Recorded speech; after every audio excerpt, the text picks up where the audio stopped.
If you're a coffee enthusiast, you'll totally get this. There is nothing like that first cup of coffee in the morning.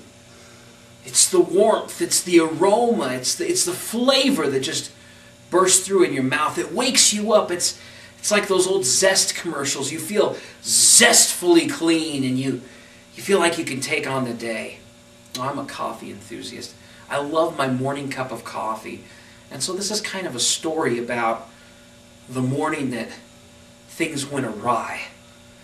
I was living in North Dakota, and every morning at 7:30, on the button, me and my wife would sit down to breakfast.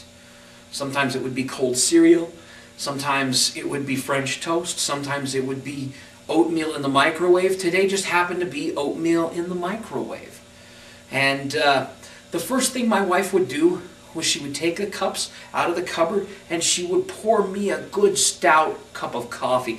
Now my wife's not a coffee drinker, so she would rather have hot chocolate or juice or even water in the mornings. I would always have that cup of coffee because the entire pot was always made for me. I'd always get to take a thermos to my office with me after breakfast. So she poured me that cup of coffee, and I sat there talking with her as this morning we were having instant oatmeal, and she was pulling the oatmeal out of the microwave, and I was drinking my coffee, just kind of taking in the day. One of the things I enjoyed doing when we lived in North Dakota was looking right out the window. I had a perfect view of the grain bins and the water towers and all the different things in the town. We kind of sat in a high and elevated position in our kitchen where we could kind of look out and just kind of see the town. And I just really enjoyed that view, and there was something special about that steaming mug of coffee. And as she put the oatmeal in front of me, I took another sip of my coffee. And I noticed something. Inside my coffee cup, there was something floating, kind of bobbing on the top of the surface, like a bobber on a windy day. I looked down in and my eyes began to see what I didn't want them to see. I took my spoon, reached into the cup, and I took out a giant wolf spider.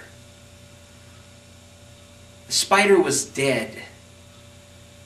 I think it probably died when it had decided to spend the night in a coffee cup, and my wife took it out of the cupboard and poured steaming hot coffee over this spider. My stomach was queasy. Felt like I was going to hurl. My sweet precious wife is sitting beside me, laughing her freaking head off. Oh, she thinks it's great humor. She knows I'm terribly afraid of spiders. I have arachnophobia. She has to kill them for me because I don't want to deal with them. And here I'm drinking spider juice? So a word to anybody who's watching. Number one, before you drink something, take a look inside of it. I never drink coffee anymore until I've looked in the cup and made sure there's no friendly things floating around on the top of the surface. And a word to those of you who are in maybe the service industry, or those who work in kitchens, or those who pour things. Something else I've learned to do is when I take a cup out of the cupboard, I always look in it and make sure that it's clean before I pour something into it. Matter of fact, it probably wouldn't hurt sometimes just to give it a little rinse in the sink. Well, that's one of my stories, one of my awful food nightmares.